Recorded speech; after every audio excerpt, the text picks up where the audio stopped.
ایک جو آخری امتی پہ مصطفیٰ کی رحمت ہو، جب جہنمی جہنم میں، جنتی جنت میں، لاکھوں سال گزر جائیں گے۔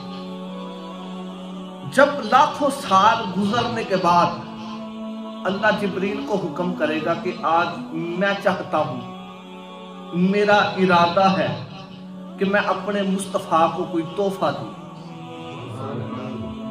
جبرائیل ایسا کر نبی کی بارگاہ کے اندر جا اور جا کے مصطفیٰ کی بارگاہ کے اندر عرض کر کہ یا رسول اللہ، خدا چاہتا ہے کہ میں تمہیں کوئی تحفہ عنایت کروں، لیکن تحفہ میں آپ کی مرضی کا دینا چاہتا ہوں، جو تمہیں پسند ہو وہ تحفہ میں تمہیں دوں گا۔ اب جبرائیل مصطفیٰ کی بارگاہ کے اندر آئیں گے، آپ عرض کریں گے یا رسول اللہ، خدا کہہ رہا ہے کہ میں چاہتا ہوں کہ تمہیں تحفہ دوں، تو آپ بتائیے کہ تحفہ کون سا لینا چاہتے ہو، آپ کی پسند کیا ہے؟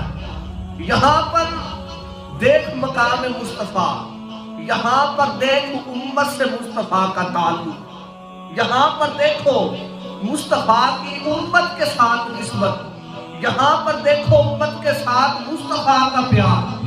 میرے نبی لاکھوں ہزار سال گزرنے کے بعد بھی جبرائیل جب آئیں گے تو آپ فرمائیں گے جبرائیل یہ بتا، جہنم کے اندر کوئی میرا امتی تو نہیں رہ گیا؟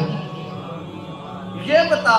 جبرائیل عرض کریں گے یا رسول اللہ، بالکل ایک امتی آپ کا ہے، اس نے کلمہ ضرور پڑھا ہے، تمہاری رسالت کی گواہی ضرور دی ہے، اس نے تمہاری نبوت کو تسلیم ضرور کیا ہے، اس نے آپ پہ ایمان کو ضرور لے کر آیا ہے، لیکن اب وہ آپ کے انعام سے بھی واقف نہیں ہے، وہ آپ کو جانتا بھی نہیں ہے۔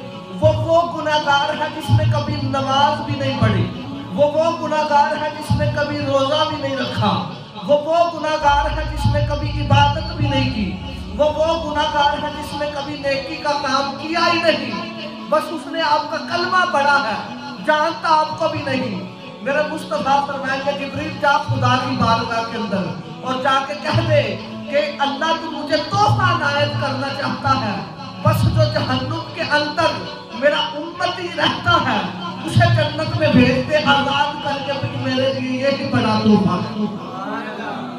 یہ رحمت مصطفیٰ ہے۔ پھر اس کو وہاں سے نکالا جائے گا آواز دے کر، جب وہ باہر آئے گا وہ پوچھے گا میں اتنا گناہگار، پھر مجھے جنت کہا جائے گا کہ تیرے نبی نے تجھے نکالا ہے۔ وہ کہے گا میں تو نام سے بھی واقف نہیں۔ وہاں پر پھر پتہ چلے گا مقام مصطفیٰ کیا ہے، رحمت مصطفیٰ کیا ہے۔ اس لیے اللہ نے فرمایا میں نے 100 رحمت کو خلق کیا ہے، ایک رحمت محبوب کو دنیا میں دے کر خلق کیا، اور 99 جو رحمتیں ہیں وہ قیامت والے دن ظاہر ہوگا۔ ان رحمتوں کے سبب گناہگار بخشے جائیں گے، ان رحمتوں کے سبب امت کی بخشش ہوگی۔ وہاں پر اللہ مقام مصطفیٰ دکھائے گا لوگوں کو، جو مقام مصطفیٰ ہے، جو رحمت مصطفیٰ ہے۔